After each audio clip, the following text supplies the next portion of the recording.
Bonjour mes chers élèves, j'espère que vous allez tous bien. Je suis très ravie de vous retrouver dans cette nouvelle vidéo qui est destinée principalement aux élèves de CM1.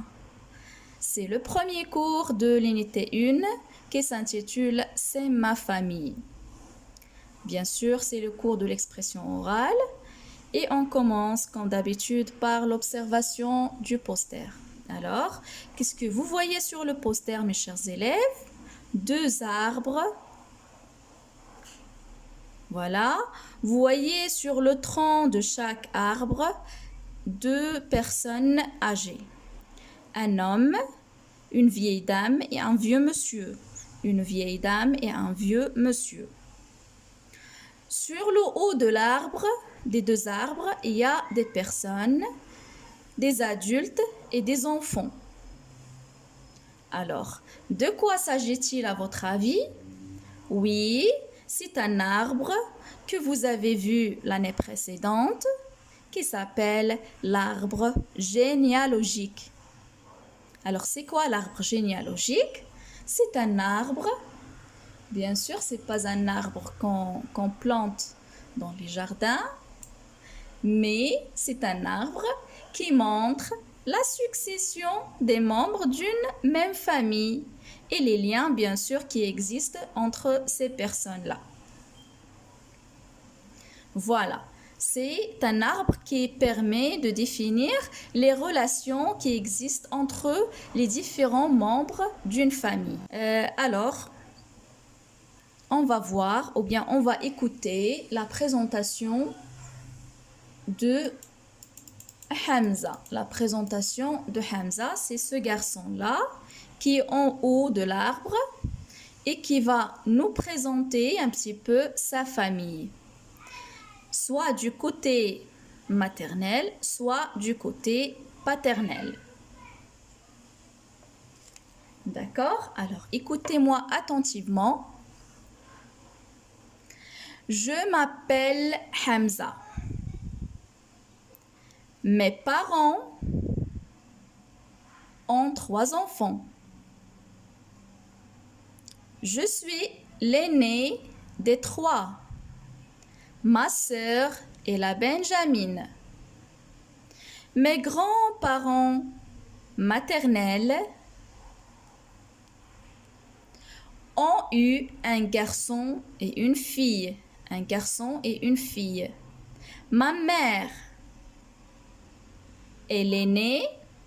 Mon oncle maternel est encore célibataire. Du côté paternel, mes grands-parents ont eu deux garçons et une fille.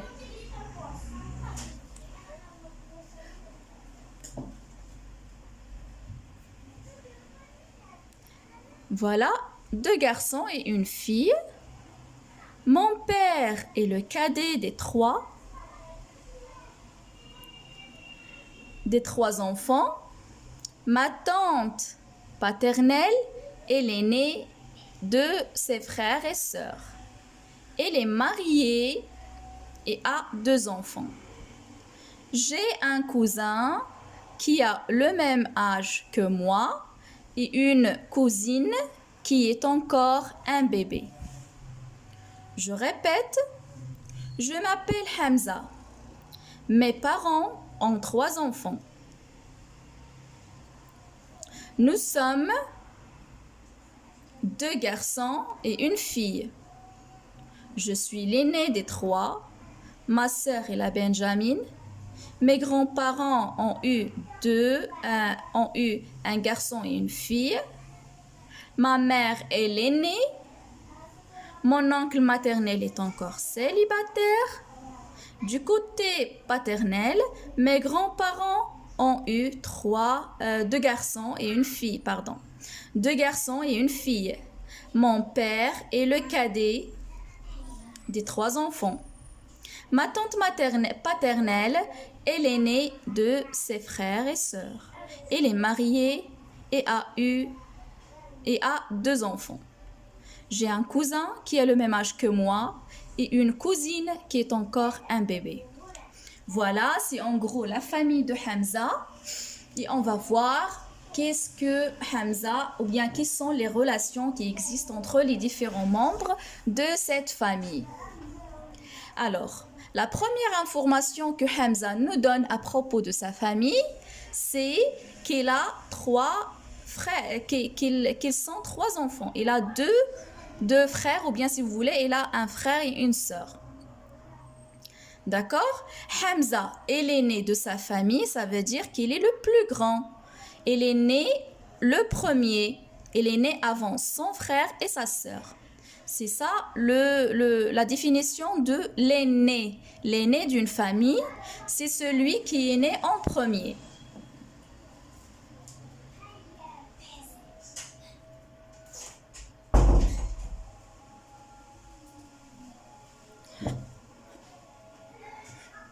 La sœur de Hamza, quant à elle, est la Benjamin. La Benjamin, c'est celle qui est née la dernière. C'est le dernier enfant de la famille, ça s'appelle le Benjamin pour un garçon, la Benjamin pour une fille. Voilà, et bien sûr, le frère de Hamza, c'est le cadet. C'est celui qui est né entre les deux, entre l'aîné et le Benjamin.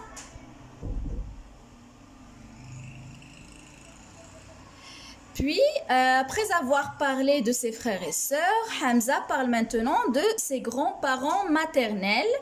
Ça veut dire quoi? Maternels, ce sont les parents de la mère. Les parents de la mère, par rapport aux enfants, s'appellent les grands-parents maternels. Alors, les grands-parents maternels de Hamza ont eu un garçon et une fille. La fille, bien sûr, c'est la maman de Hamza, qui est plus grande que son frère. D'accord? C'est l'aîné. La mère de Hamza est l'aînée. D'accord? Elle est née avant son frère. C'est la grande. Voilà. Et l'oncle maternel de Hamza, l'oncle maternel, c'est le frère de sa mère et s'appelle l'oncle maternel. Alors, qu'est-ce qu'il nous apprend à propos de son oncle? Oui, l'oncle de Hamza n'est pas marié. Il est célibataire. Célibataire, c'est quelqu'un qui n'est pas encore marié. D'accord? Voilà. Maintenant, Hamza va parler un petit peu de sa famille de côté de son père. Alors, le père de Hamza, ou bien plutôt les grands-parents paternels de Hamza, ils ont eu deux garçons et une fille. Deux garçons et une fille. D'accord? Ils sont trois dans la famille. Le père de Hamza, son oncle paternel et sa tante paternelle. Alors, le père de Hamza, c'est le cadet des trois enfants. Il est né entre les deux. D'accord? Voilà, sa tante paternelle, c'est l'aînée de ses deux frères. C'est l'aînée. C'est la plus grande, c'est la grande de la famille, si vous voulez dire. Il est né avant le père de Hamza et son oncle. Il est marié, d'accord? Celui-là est célibataire, celle-là, il est marié. La tante maternelle de Hamza est mariée et elle a deux enfants. Deux enfants qui sont bien sûr les cousins de Hamza. Voilà, les cousins de Hamza. Qu'est-ce qu'il nous apprend à propos de ses cousins? Oui, son cousin, il a le même âge que lui, d'accord? Hamza et son cousin ont le même âge. Et sa cousine, elle est encore bébé, elle est encore petite. Il a une cousine qui est bébé et un cousin qui a le même âge que lui. Pour les élèves qui ont des difficultés, la présentation est écrite sur cette page. Vous pouvez la lire à tête reposée. Je vous remercie de votre attention. À très bientôt, Inch'Allah.